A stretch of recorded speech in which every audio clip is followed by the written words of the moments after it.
nagbago po ng format yung ASAP last November, right po? Ano po masasabi niyo dun sa pagkakaroon ng drama factor yung show? To be honest with you, I'm okay with change, and who am I to say what is wrong and what is right? But personally, I think we have enough drama on television already.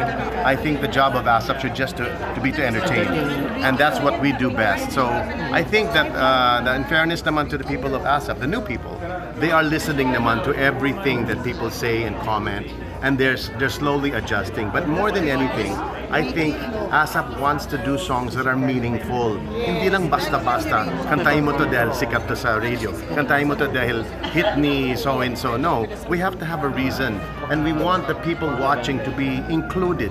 We want the people to be inclusive. Hindi lang sila nanonood ng show kung hindi kasama sila sa show.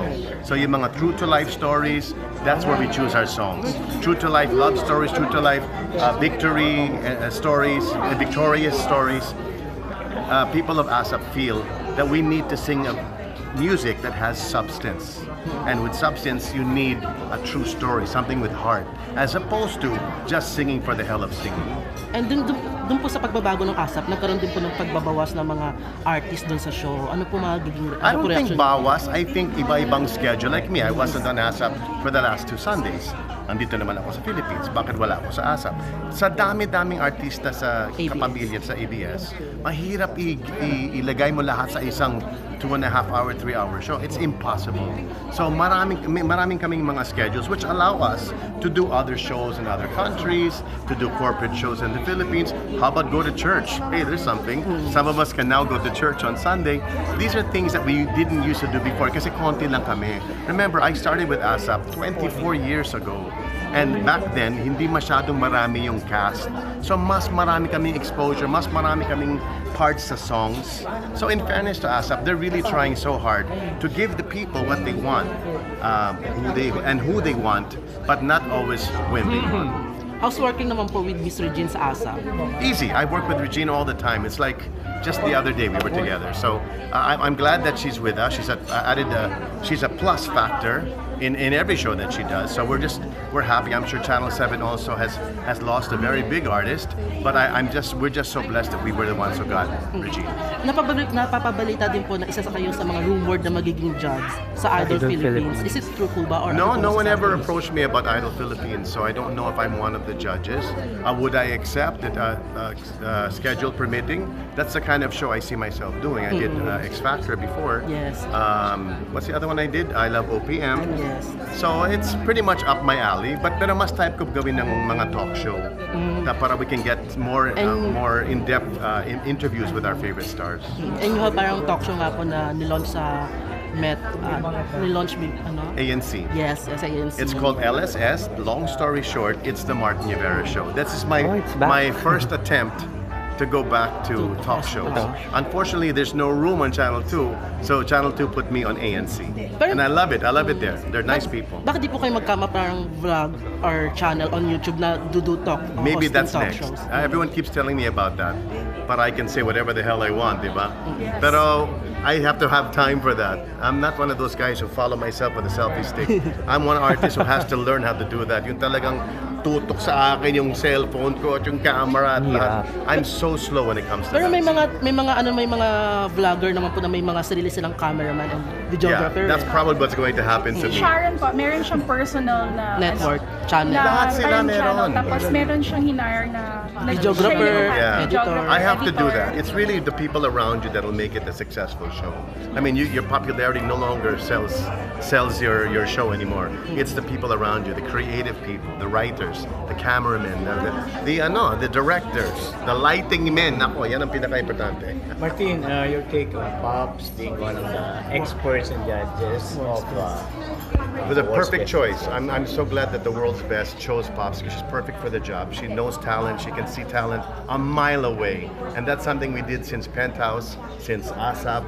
We've always introduced new artists, new talents to the Philippines, right? Well, that's exactly what they want from the experts. who they've chosen in 50 countries all over the world. So I'm just so very, very proud that Pops is representing the Philippines as the expert And on you were the world's supposed to be best. there also. Yes, I was one of the choices as well, but because of schedules that didn't permit, I'm just so glad it went to Pops. Yeah. And what can you say to the Pops? Oh, good luck. We're sure Pops knows this. I keep putting on a hashtagging it in all her Instagram posts that I'm so very proud of Pops, and I'm so happy that she's back in front of the camera and not just behind it. Thank you. Thank you. Thanks, Martin. Sir Thank Martin. you. Happy birthday. Sir Martin, Thank nagkaroon you. po ba ng audition doon for the experts sa World's Best? You mean sa mga nag-compete? Experts, Sa experts. or parang nagkaroon Yes, ng casting. what they did was, from what I understand, they hinanap nila yung mga Filipino, like mga producers, like Ana Puno, at yung mga tao na nag-work sa mga Filipino artists. And then they asked, who would you suggest could be on this show? We're looking for this, a singer, or a dancer, a choreographer, an agent, a Filipino agent, anyone who has anything to do with Filipino talent. We want that person to be one of our experts. So I auditioned. I was on a FaceTime on my laptop. I had to answer questions. They made me say, na kunyari, this happened, whatever. How would you react? They were trying to see, and they said, you're perfect for the job. We need you, we want you, but my schedule did not permit. So they said, maybe second season we'll get you. Paano po nyo nalaman or paano po sinabi sa inyo ni Miss Pops na part siya o napili siyang bilang expert sa The World's Best? Well, it's funny because when they asked me and they told me that hindi pwede yung mga schedules, talagang we want you but we can't fit your schedule, they asked me, who would you suggest? So I said, I have a co-host I've worked with for many, many years. What's her name? I said, her name is Pops Fernandez. And then they asked me, well, how do you know her? Oh my God. How do I know her? Oh, wait. We have 2 kids. We have a career together. We did, and they were just floored. They wanted the 2 of us to be the experts because of that tandem that we've had and us being a team before. But of course, my schedule couldn't permit. So that's the funny story there because Pops is really part of the finalists to get into that expert role, no? But when they found out from me that she's the one you should get, boom, they got Pops. Sir, how do you manage yung good relationship niyo with Pops through the years? It took a long, long time. Remember, in a failed marriage, it was me who failed. So when I was ousted, I had a lot of soul searching and making wrong decisions and maybe some right decisions. But one of us has to be the more mature, and that was Pops. She forgave me. She may not forget anything that ruined us, but because of her maturity and because of our love, her love and my love for our children,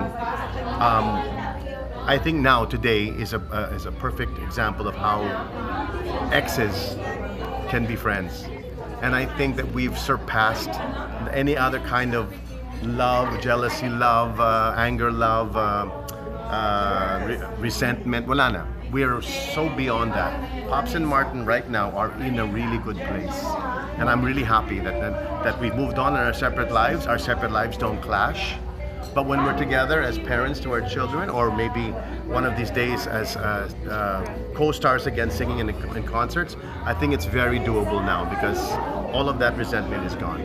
Ano po, may hiningi po bang advice si Miss Pops nung pagdating sa pagiging expert ng The World's Yes, in fact, even without her asking for my advice, I was texting her, maybe you can say this, or if that were me, I would say this. And then if they ask your comment, make sure you do this. And then whatever you do, always make it that in the glory and for the service of the Filipino, make sure that they know that you are Filipino with every answer that you have. Say something like, in my country, or, we see talent like this all the time, but let the Philippines be a high standard of finding and discovering great talent. If ever po na imbitahan kayo ulit for the season 2 ng World's Best with Miss Pops, parang okay na po ba sa inyo? I don't know if they'll do a two thing. That was their idea before. I mean, just a thought, no. But I will only accept it if I only accept to be the season 2 expert if Pops can't do it. Because if I was them, I would get Pops again. Ganun talaga. The judges are always the same, di ba?